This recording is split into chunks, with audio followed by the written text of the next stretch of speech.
In this lesson, we'll be talking about Renaissance theatre in England.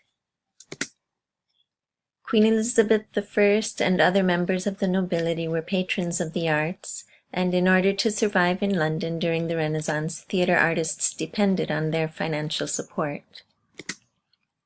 Regarding society and rules related to theatre in the English Renaissance, during the 1550s, theatrical performances had to be licensed by the government, otherwise it was considered illegal. This is similar to what happened with hula in Hawaii during the early to mid-1800s, when hula was basically banned unless performers had a permit to perform. Queen Elizabeth banned performances of unlicensed works and forbade plays on religious or political subjects. Eventually, licensed groups were given more leeway to perform, but they still had to obtain a license for each town that they toured to.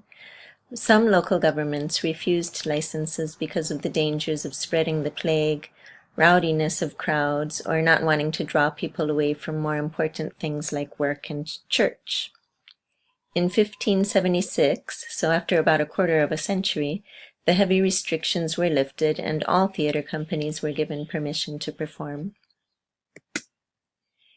The newly built permanent theatres at this time were built in the shape of a large O. If you look at this, it sort of looks similar to the ancient Greek and Roman theatre structures, right? Remember those amazing acoustics? So even if 1,000 or 2,000 people were crammed in to see a play, and that's about how many could fit into this type of space, they could still hear. They could still hear the actors without needing microphones like we often do today. Another advantage of this structure is that the open roof allowed daylight in. Remember, lights weren't used yet, so the performances took place during the day. The roof still kept the audience under shelter from the sun and the rain. And because of the close vertical circular space and the fact that the stage jutted out into the audience a little bit, this was an intimate performance space. No matter where you were as an audience member, you were pretty close to the action. This was young Shakespeare's training ground, the Rose Theatre, built in 1587 by Philip Henslowe. Those rope lights down here, the red or orange lights, outline the actual remains of the theater that are kept underwater today so the foundations don't deteriorate further from exposure to the air. It's hard to tell the scale in this photo, but it's not very large. This area here is where people can stand to look at what remains of the theater. The Rose hit the height of its commercial success in the 1590s, putting on plays by William Shakespeare, Christopher Marlowe, Thomas Kyd, and the Rose's success encouraged other entrepreneurs to open up theaters nearby, with the Swan following in 1595 and the Globe in 1599. The new rivals quickly outshone the Rose, and all shows here closed in 1603, with the building being abandoned as a theater by 1606. There were other theaters built in this style, the Royal Shakespeare Theatre, the Swan, and Shakespeare's birthplace, Stratford-upon-Avon, and of course the Globe. The Globe Theatre was located outside the city limits, so authorities had no jurisdiction over them. There were actually 2 Globe theatres in the London of the Elizabethans and Jacobeans. The first was built in 1599, and this first Globe theatre was burnt down in 1613 when a cannon was fired during a performance of Henry VIII. So then a second Globe theatre was built in 1614, which was rebuilt on the original foundations of the first theatre. The roof on the second theatre was tiled, not thatched, so it wasn't going to burn down so easily anymore. This theatre was demolished by the Puritans in 1644. So the parts of the theater, I don't know if you can see it very clearly here. The admission area, people came into the theater through this space down here. This was the yard for the groundlings, as the people were called who stood down here to watch a play. The galleries were here and here. And the gentlemen's rooms or stage boxes were here. It's marked area D if you can see it. The stage floor had traps in the floor. Here you can sort of vaguely see it, a trap door in the floor leading into hell. Hell was the area under the stage. I've lost my cursor. There it is. Okay, so hell was down here under the stage. The painted heavens were up here, and the roof of the theater stage was actually painted very beautifully. H was the house over the stage, and that contained apparatus for flying effects, thunder, lightning, stuff like that. And then J was the upper stage, that was this level here. So actors could stand in here, and there were rooms here. Those were sometimes used as city or castle walls. K, let's see, there we go. K in here. There was a curtain here, and that would open to reveal a space inside here. And that was called the place behind the stage. And it was used for preparing and discovering special effects. And then L was this area here. Those were the principal entrances to the stage from backstage. The area backstage for the actors was called the tiring house. So they would enter from the tiring house to the stage through these doors. And then there were also additional doors here and here to get to the backstage and storage areas.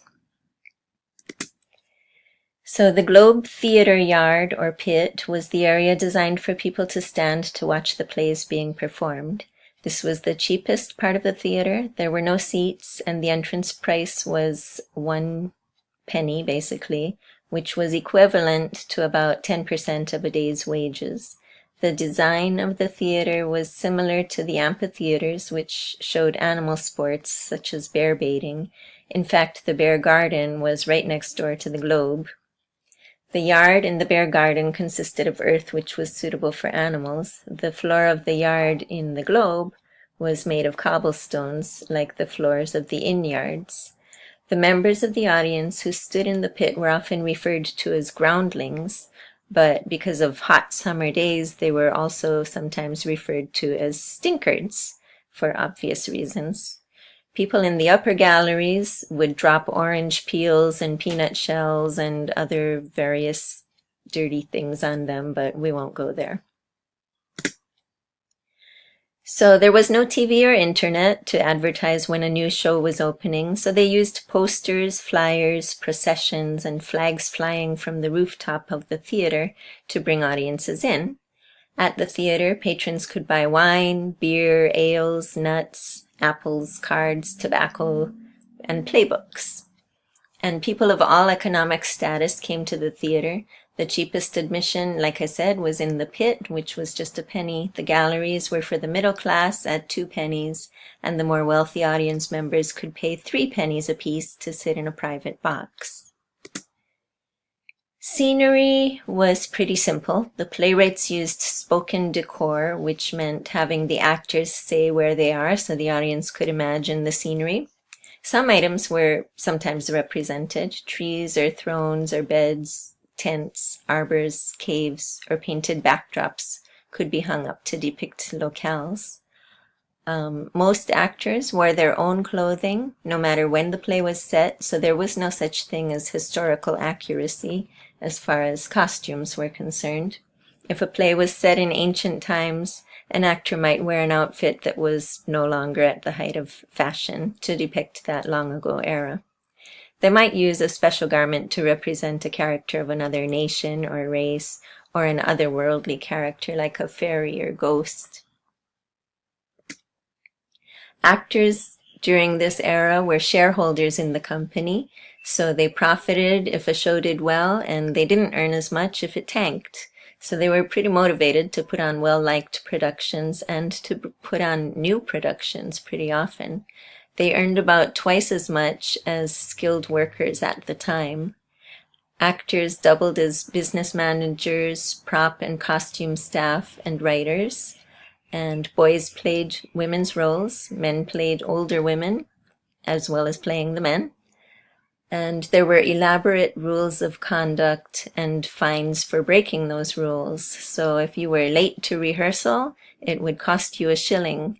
If you were late to a performance, it would cost you 3 shillings. 10 for intoxication during performances, 20 for missing a performance, and 40 pounds for taking company property. So they took things seriously. And there was a wide repertoire of plays that were presented because the programs changed daily to keep bringing the audiences in. The performance style, plays used a blend of presentational style and representational style. So as far as presentational style, there was no fooling anybody. It was a play for the purpose of entertaining the audience. So they used direct address to the audience and soliloquies where the characters talked to themselves. They didn't make any pretense about it. They had men portraying females or boys portraying females. They used conventionalized scenery, like a door in the floor could be a grave. And they had a large repertoire of plays, like I said, so there wasn't a lot of time for developing characterization. As far as representational style, that would be closer to what we think of as realism today. Shakespeare's got a play called Hamlet, where he gives advice to the players, and in that it references advice for better portraying your characters on stage, so references to characterization. The plays also emphasized contemporary life and manner in the comedies, and truthfulness of human psychology, and because of the closeness between the actors and the audience, you could get that kind of psychological realism. About, well, over half a century of glorious freedom in the theater kind of came to a stop when the government again asserted their control. In 1642, Parliament decreed that all theaters would be closed, all companies disbanded. And then in 1644, the Globe Theatre burned down under the hand of the Puritans. And then in 1660, we saw the restoration of the monarchy, and therefore all performances again were approved. But we'll hear more about that in our next lesson.